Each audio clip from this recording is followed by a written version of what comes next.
আসসালামু আলাইকুম। সবাইকে স্বাগত জানাচ্ছি আমার কথা শোনার জন্য।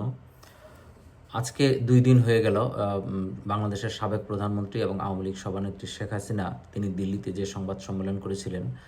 তো তার এই সংবাদ সম্মেলন এবং সেটি নিয়ে এই ক্রিয়া প্রতিক্রিয়া, নানান বক্তব্য, সমালোচনা, আলোচনা সেটি কিন্তু সমস্ত জায়গায় এখনও চলমান আছে। তো শেখ হাসিনার এই বক্তব্য নিয়ে যে এখনও আলাপ আলোচনা চলছে, এটার অর্থই হচ্ছে যে শেখ হাসিনা তার ফেরার যে ঘোষণা, এটা এখনও বাংলাদেশের রাজনীতিতে ব্যাপকভাবে প্রভাব ফেলতে পারে এবং প্রভাব ফেলবে। তো আজকে এই আলোচনায় এসেছি আপনাদের সামনে। এই যে শেখ হাসিনার এই বক্তব্য এবং এটার প্রতিক্রিয়ায় কোথায় কি হচ্ছে, বিশেষ করে ভারত বাংলাদেশ সম্পর্ক নিয়ে, এবং ভারত এবং বাংলাদেশের যে বিভিন্ন পর্যায়ের ব্যক্তিরা কী ধরনের প্রতিক্রিয়া ব্যক্ত করছেন, সেই বিষয়টি আপনাদের সামনে তুলে ধরব। বাংলাদেশের বিশেষ করে বাংলাদেশের বিএনপি এবং এনসিপি নেতারা তীব্র এবং কড়া প্রতিবাদ জানিয়েছেন। বাংলাদেশের বিএনপির রুহুল কবির রিজভী তিনি বলছেন যে শেখ হাসিনার এই বক্তব্য দেওয়ার সুযোগ দিয়ে ভারত বাংলাদেশের সার্বভৌমত্বের উপর আঘাত এনেছে, এবং যেই বর্তমানে স্বরাষ্ট্র মন্ত্রী সালাউদ্দিন আহমেদ তিনি আসলে বিস্ময় প্রকাশ করেছেন যে কেন ভারত তাকে এই সুযোগ করে দিল, এই শেখ হাসিনাকে বক্তব্য দেওয়ার সুযোগ করে দিল। অন্যদিকে এনসিপি নেতা আসিফ মাহমুদ সজীব ভুঁইয়া, তিনি এনসিপির মুখপাত্র, তিনি বলছেন যে বাংলাদেশের আসিফ মাহমুদ সজীব ভুঁইয়া বলছেন যে ভারতের এই ধরনের সুযোগ করে দেয়া বাংলাদেশের অভ্যন্তরীণ রাজনীতির হস্তক্ষেপ এবং বাংলাদেশের শান্তি শৃঙ্খলা বিনষ্টের চেষ্টা। এবং এনসিপির যে প্রধান নাহিদ ইসলাম, তার বক্তব্য হচ্ছে যে বাংলাদেশের এই এই সুযোগ করে দেওয়ার ফলে এটা মূলত বিএনপির যে পররাষ্ট্র নীতি এবং বিএনপির যথাযথ কূটনৈতিক ব্যবস্থা নিতে পারে নাই বলেই এই ধরনের সুযোগ পেয়েছে শেখ হাসিনা। অন্যদিকে ভারতের পক্ষ থেকেও কিন্তু প্রতিক্রিয়া জানানো হয়েছে। তার মধ্যে আসলে মূলত ভারত আগে এই সংবাদ সম্মেলনের আগে বাংলাদেশে যখন নিষেধ করেছিল যাতে শেখ হাসিনাকে এই সুযোগটি না দেওয়া হয় সংবাদ সম্মেলন করার জন্য, তো সেই যে প্রতিক্রিয়া তারই একটা ধারাবাহিক একটা প্রতিক্রিয়া দিয়েছেন। সেখানে তারা বলছেন যে শেখ হাসিনা ওই সংবাদ সম্মেলনে যে সমস্ত কথাবার্তা বলেছেন এটা কোনোটাই ভারত এন্ডোর্স করে না, অর্থাৎ অনুমোদন করে না। এবং তিনি বলছেন যে বিশেষ করে এই সরকারের বিরুদ্ধে যে কথাবার্তা বলেছেন, মানে বর্তমান বিএনপি সরকারের বিরুদ্ধে, সেটাকে একেবারে এন্ডোর্স করে না।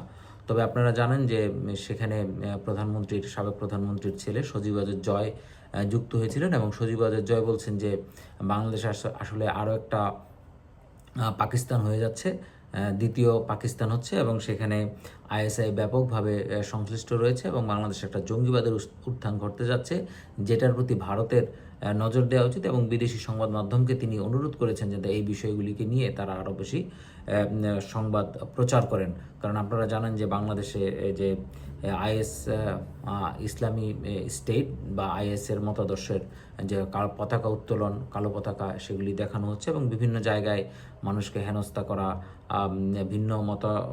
ভিন্ন ধর্মের মানুষ এবং ভিন্ন মতের মানুষদের উপরে অত্যাচার নির্যাতন চলছে, সেই বিষয়টাকে তিনি ইঙ্গিত করেছেন।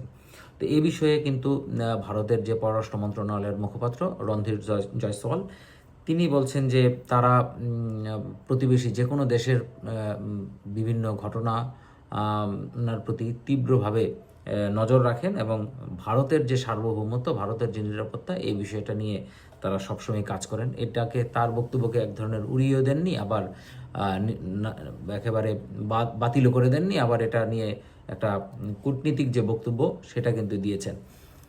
তবে বাংলাদেশের যে পররাষ্ট্র মন্ত্রণালয় থেকে একটা বিবৃতি দেওয়া হয়েছে, সেইখানে কিন্তু বলা হয়েছে যে আগেই ভারতকে সতর্ক করে দেওয়া হয়েছিল যে এই ধরনের যদি শেখ হাসিনা কথা বলার সুযোগ পান, সেক্ষেত্রে ভারত এবং বাংলাদেশের দ্বিপক্ষীয় সম্পর্কের উপর কী ধরনের প্রভাব পড়তে পারে। তবে ওখানে যেই ভাষার ব্যবহার করা হয়েছে, বিশেষ করে আগের আওয়ামী লীগের সময়কার শেখ হাসিনার সময়কার যে নানান ঘটনা নিয়ে এবং যে ধরনের ভাষা ব্যবহার করা হয়েছে, সেটা কিন্তু আমি দেখলাম যে বাংলাদেশের অনেক সাংবাদিক খুব বাহবা দিচ্ছেন। কিন্তু আমার কাছে সেটা কিন্তু একটা কূটনীতির একটা পররাষ্ট্র মন্ত্রণালয়ের লেখা বক্তব্যের মতো কোনোভাবে মনে হয়নি। বাংলাদেশে নিযুক্ত ভারতের সাবেক কূটনীতিক রিভা গাঙ্গুলি তিনি বলছেন যে আসলে যে যে কূটনীতির যে ভাষা, এই ধরনের ভাষা মূলত ব্যবহার করা হয় না। আমার কাছেও সেটাই মনে হয়েছে। সেখানে আমার মনে হয় যে প্রধানমন্ত্রী তারেক রহমানের যে পররাষ্ট্র বিষয়ক উপদেষ্টা হুমায়ুন কবির, তিনি মূলত মনে হয়েছে যে এই ধরনের এই অশিক্ষিত মূর্খের মতো যে শব্দচয়ন এবং শব্দাবলী ব্যবহার করা হয়েছে সেই পররাষ্ট্র মন্ত্রণালয়ের একটা প্রেস রিলিজে, সেটা মনে হয় তার এই একটা মানে গোবর ভরা যে মাথা, সেটার থেকে এই সমস্ত বক্তব্য কথাবার্তা এসছে। তার বাংলাও ভালো না, ইংরেজিও ভালো না। সুতরাং এটা আমার ধারণা তার কাছ থেকে এসছে। বাংলাদেশের মানে বিএনপির কোনো রাজনীতিবিদ যদি লিখতো আরও ভালো লিখতো, এবং পররাষ্ট্র মন্ত্রণালয়ের কর্মকর্তাদের যদি লিখতে দেওয়া হতো তাহলে আরও বেশ ভালো এবং পোক্ত শব্দাবলী ব্যবহার করে, যেটা কূটনীতির ভাষা সেইভাবে ব্যবহার করে কিন্তু প্রতিক্রিয়াটা জানাতে পারতো। সেটা কিন্তু হয় নাই। এবার আসেন এই যে প্রতিক্রিয়া বাংলাদেশ ভারত সম্পর্ক নিয়ে সবাই আলোচনা করছে, আমরা অন্যদিকে দেখলাম যে ইতিমধ্যেই বাংলাদেশের যে বিদ্যুৎ এবং জ্বালানি মন্ত্রণালয়, সেখানে তারা ভারতের কাছে অনুরোধ জানিয়েছে যে পাইপলাইনের মাধ্যমে যেন আরও বেশি ডিজেল দেওয়া হয়। এবং কয়েকদিন আগে বাংলাদেশে যখন মরিচের কেজি 400 টাকা হয়ে গেল, তখন কিন্তু ওই ভারত থেকে আবার মরিচ আনা হলো। তখন আর দিল্লি না ঢাকা সম্পর্ক এগুলি নিয়ে আলাপ আলোচনা হয় নাই। তো বাংলাদেশের এগুলি চলছে, এক ধরনের এরকম দ্বিচারিতা, ভারতের বিরোধিতা, আবার ভারতের কাছ থেকে সময় সুযোগ পেয়ে যা কিছু নেয়ার সেটা নেয়া। এবার আসেন হচ্ছে যে এই যে শেখ হাসিনার বক্তব্য দেওয়ার সুযোগ, শেখ হাসিনা দণ্ডিত আসামি, তাকে যে সুযোগ করে দিল ভারত, এই সুযোগ কি শুধুমাত্র শেখ হাসিনাই পেয়েছেন? এই সুযোগ কি সালাউদ্দিন আহমেদ শিলংয়ে বসে পান নাই? সালাউদ্দিন আহমেদ তো নিজেই কয়েকদিন আগে যে জুলাইয়ের এক অনুষ্ঠানে তিনি বলছেন যে এই আন্দোলনের মাস্টার মাইন্ড হচ্ছে তারেক রহমান, এবং এই মাস্টার মাইন্ডের সাথে তিনি সার্বক্ষণিকভাবে এই ঘটনার সময়ে সার্বক্ষণিকভাবে যোগাযোগ রেখেছিলেন। এবং তিনি কিন্তু কোথায় নেতাকর্মীদের কোথায় মোবিলাইজেশন যেতে হবে, কোথায় আন্দোলন করতে হবে, এই বিষয়গুলি দেখভাল করেছেন তিনি নিজে। তো শিলংয়ে থেকে সালাউদ্দিন আহমেদ এটা যে করছেন, তাহলে তিনি তখন বাংলাদেশের সার্বভৌমত্বের প্রতি সেটা হুমকি ছিল না? তো সালাউদ্দিন আহমেদ যদি এই সুযোগ ভারতে বসে পায়, তাহলে সাবেক প্রধানমন্ত্রী শেখ হাসিনা কেন করতে পারবেন না?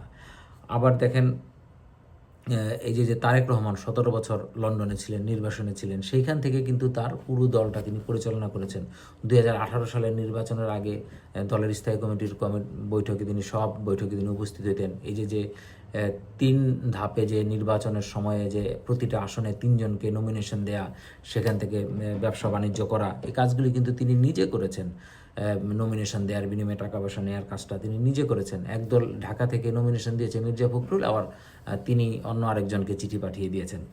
তো তিনি যদি লন্ডনে বসে যখন এই যে রাজনীতি করতে পারেন, তাহলে শেখ হাসিনার ক্ষেত্রে সেটা কেন দোষ হয়ে যায়? বাংলাদেশে একটা জোর যার মুল্লুক তার, এইটাই সবসময় হয়ে আসছে। এই ক্ষেত্রেও শেখ হাসিনার ক্ষেত্রেও কিন্তু সেই বিষয়টাই হচ্ছে। তো আপনারা এখন বলবেন যে তারেক রহমান তো শেখ হাসিনা তো দণ্ডিত আসামি, তারেক রহমানও দণ্ডিত আসামি ছিলেন। তারেক রহমানও 24শে আগস্টের গ্রেনেড হামলার দণ্ডপ্রাপ্ত আসামি ছিলেন। তাহলে সে কেন সুযোগ পাবে? তখন কি বাংলাদেশের সার্বভৌমত্বের প্রতি আঘাত হয় নাই? তখন অন্য একটা ভিন্ন আরেকটা দেশ বাংলাদেশের অভ্যন্তরীণ বিষয়ে হস্তক্ষেপের বিষয়ে এটা হয় নাই? তো এখন আমরা হচ্ছে যে যেই দল এবং মতের বিশ্বাসী আছি, সেই দলে যে যাই করুকও সেটাই ভালো। হ্যাঁ, যদি বিদ্যুৎ চলে যায় তখন আর গরম লাগে না। এটা এখন ফেসবুকে খুব একটা প্রচলিত বক্তব্য যে দল ক্ষমতায় থাকলে বিদ্যুৎ চলে গেলেও গরম লাগে না। তো এই যে বাংলাদেশের অভ্যন্তরীণ রাজনীতিতে হস্তক্ষেপ, সেটা কিন্তু তখনও যদি না হয়ে থাকে তাহলে এখনও হয় নাই। আর যদি সেটা যদি অবৈধ হয়ে থাকে, তাহলে সে অবৈধ কাজ তারেক রহমান যদি করে থাকেন, তাহলে এখন শেখ হাসিনা করলে দোষ কোথায়? তো এইরকম ক্রিয়া প্রতিক্রিয়া কিন্তু বাংলাদেশের রাজনীতি নিয়ে চলছে। আরেকটা ক্রিয়া প্রতিক্রিয়া হচ্ছে বাংলাদেশের সংবাদ মাধ্যমগুলিকে শেখ হাসিনার এই বক্তব্য, শেখ হাসিনার এই কি বলছেন সেগুলি প্রচারে সম্পূর্ণভাবে নিষেধ ছিল। কিন্তু বাংলাদেশের আমার মনে হয় সোশ্যাল মিডিয়া এবং ভারতের বিভিন্ন মিডিয়া, কারণ বাংলাদেশে যেহেতু স্যাটেলাইটের মাধ্যমে সমস্ত মিডিয়াগুলি দেখা যায়, সেখানে যেমন দেখানো হয়েছে, আবার রয়টার্স এটা সরাসরি সম্প্রচার করেছে এবং পুরোটা সময় তো সবাই বা অনেকেই দেখতে পেয়েছে।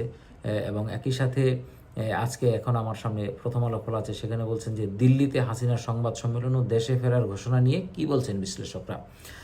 এটার মধ্য দিয়ে এই লাইনের দেশে ফেরার ঘোষণা, তার মানেই শেখ হাসিনা সংবাদ সম্মেলনে দেশে ফেরার ঘোষণা দিয়েছেন, এটা এখানে প্রকাশ করা হয়েছে। অর্থাৎ শেখ হাসিনার এই নিউজ প্রকাশ করা হইলো, শেখ হাসিনা কী বলছেন সেটা প্রকাশ করা হইলো এবং এটার প্রতিক্রিয়া তারা প্রকাশ করলো। তো বাংলাদেশে সরকার যে নিষেধাজ্ঞা দিয়েছে এবং পররাষ্ট্র মন্ত্রণালয়ের বক্তব্য দিয়েছে, বিএনপি নেতারা যারা প্রতিক্রিয়া দেখাচ্ছেন তারা সবাই কিন্তু শেখ হাসিনার বক্তব্যটা শুনেছেন এবং শুনেই সেই প্রতিক্রিয়া দিয়েছেন। তাহলে যেই বক্তব্য প্রচার নিষেধ আছে, তাহলে তারা সরকারের বা বিএনপির নেতাকর্মীরা, এনসিপি নেতাকর্মী, সেটা তারা কেনই বা শুনলেন? তাহলে তারাও আইন ভঙ্গ করেছেন যদি আপনি ওইভাবে দেখেন। আর যেভাবে সরকার চাচ্ছিল যে শেখ হাসিনাকে পুরো সংবাদ মাধ্যম থেকে ব্ল্যাক আউট করে দিবে, বাংলাদেশ থেকে ব্ল্যাক আউট করে দিবে, সেটা কিন্তু তারা সফল হয় নাই এবং সব জায়গায় এই বক্তব্য চলে গেছে এবং এটার প্রতিক্রিয়া নিয়ে এখন আবার ক্রিয়া প্রতিক্রিয়া নিয়ে নিউজ হচ্ছে, আলাপ আলোচনা হচ্ছে টেলিভিশনে, টকশোতে, পডকাস্টে, সমস্ত জায়গায়। তবে এখনও অনেক মানুষ বাজি ধরছেন যে শেখ হাসিনা আসলে ফিরবেন না। শেখ হাসিনা, আবার কেউ কেউ আসিফ মাহমুদ সজীব ভুইয়া যেমন সন্দেহ প্রকাশ করলেন যে শেখ হাসিনা হয়তো মারাই গেছেন, যেহেতু সামনে আসেন নাই। তাহলে আর এত ভয় কিসের, এত চিন্তাভাবনা কিসের? যদি শেখ হাসিনা মারা গিয়েই থাকেন, তাহলে তাকে দেশে ফিরে আসার ব্যাপারে আপনারা স্বাগত জানাতে থাকেন। তবে আন্তর্জাতিক বিভিন্ন সংবাদ মাধ্যমেও কিন্তু শেখ হাসিনার এই যে ফিরে আসার বিষয়ে একটা ক্রিয়া প্রতিক্রিয়া করে নানানভাবে সংবাদ প্রচার করা হচ্ছে। যেমন ভারতের জাপানের নিক্কি যে সংবাদ মাধ্যম, সেখানে একটা বড় ধরনের একটা নিবন্ধ রচনা করা হয়েছে। সেখানে দক্ষিণ এশিয়া বিষয়ক বিশ্লেষণ মাইকেল কুগলম্যান, তিনি বাংলাদেশ নিয়ে সবসময়ই কথাবার্তা বলেন এবং বেশ তিনি খোঁজখবর রাখেন। তিনি মার্কিন যুক্তরাষ্ট্রের নাগরিক। তিনি বলছেন যে শেখ হাসিনা দেশে ফিরলে তাকে প্রায় নিশ্চিতভাবেই বিমানবন্দর থেকে গ্রেফতার করা হবে এবং একই সঙ্গে তার প্রত্যাবর্তন সমর্থক ও বিরোধী উভয় পক্ষকেই সক্রিয় করে তুলতে পারে। এতে সহিংস সংঘর্ষের ঝুঁকি বাড়াতে পারে এবং তার বিচার প্রক্রিয়া কীভাবে পরিচালিত হবে তা নিয়ে সরকারের উপর চাপ তৈরি হতে পারে। অর্থাৎ শেখ হাসিনা যেহেতু দেশের বাইরে ছিলেন, তার বিচার প্রক্রিয়াটা কি হচ্ছে না হচ্ছে এটা নিয়ে আন্তর্জাতিক মহলগুলি খুব একটা নজর দিচ্ছিল না। কিন্তু যদি শেখ হাসিনা দেশের ভিতরে থাকেন এবং তখন তার বিচার প্রক্রিয়াটা যে কতটা স্বচ্ছভাবে হচ্ছে কিনা, এটা আন্তর্জাতিক মহলগুলি খুবই তীক্ষ্ণভাবে অতসী কাচের নিচে করে তারা দেখবে এবং এটার প্রতি সরকারের এক ধরনের একটা মানে সঠিক বিচার করার বিষয়টা যে একটা দায় আছে এবং তথ্য প্রমাণগুলি সঠিক হওয়ার একটা দায় আছে, সেইটা কিন্তু তখন তুলে ধরতে হবে। এবং তিনি বলছেন যে মাইকেল কুগন বলছেন যে সবচেয়ে সহজ ব্যাখ্যাটি হলো শেখ হাসিনা রাজনীতি ছেড়ে শুধু বাংলাদেশে ফিরে অবসর জীবন কাটাতে এবং সেখানেই মৃত্যুবরণ করতে চান। এটা অবশ্য বলছে যে শেখ হাসিনার যে নেতাকর্মীদের প্রতি যে দায়, সেটার চেয়ে তিনি আসলে বাংলাদেশে ফিরে যেতে চান তার নিজের জন্যই। কারণ তিনি ভারতে তিনি তার শেষ জীবনটা আসলে কাটাতে চান না, সেরকম একটা বিশ্লেষণ তিনি করছেন। এবং বাংলাদেশ থেকেও অনেকেই এই শেখ হাসিনার ফিরে আসার বিষয়ে প্রতিক্রিয়া ব্যক্ত করেছেন। যেমন ঢাকার নর্থ সাউথ বিশ্ববিদ্যালয়ের রাষ্ট্রবিজ্ঞানের অধ্যাপক মোহাম্মদ শাহজালাল উদ্দিন শিকদার, তিনি মনে করেন যে দেশে ফেরার হুমকি দিয়ে শেখ হাসিনা প্রধানমন্ত্রী তারেক রহমানের উপর রাজনৈতিক চাপ তৈরি করতে চান। তো সব কিছু মিলিয়ে আওয়ামী লীগের নেতাকর্মীরাও কিন্তু ব্যাপকভাবে উজ্জীবিত শেখ হাসিনার এই ঘোষণায় এবং সরকার নানানভাবে ক্রিয়া প্রতিক্রিয়া জানাচ্ছে এবং এক ধরনের যেই একদিকে ভারতকে যেমন বলছে যে শেখ হাসিনাকে ফিরিয়ে দেওয়ার বিষয়ে, আবার অন্যদিকে কিন্তু এখন শেখ হাসিনা যখন ফিরতে চাচ্ছে, তিনি যেন না ফিরতে পারেন সেটার জন্য নানান কলাকৌশল কিন্তু এখন আবার বিএনপি সরকার করে যাচ্ছে। অন্যদিকে শেখ হাসিনার এই সংবাদ সম্মেলনের কিন্তু আরও একটা প্রতিক্রিয়া দেখা যাচ্ছে। সেটা হচ্ছে যে আপনারা জানেন যে ওই সংবাদ সম্মেলনে ক্রিকেটার সাকিব আল হাসান তিনি উপস্থিত ছিলেন এবং তার একটা রেকর্ড করা বক্তব্য প্রচার করা হয় এবং তিনি পরে উপস্থিত হয়েছিলেন সরাসরি।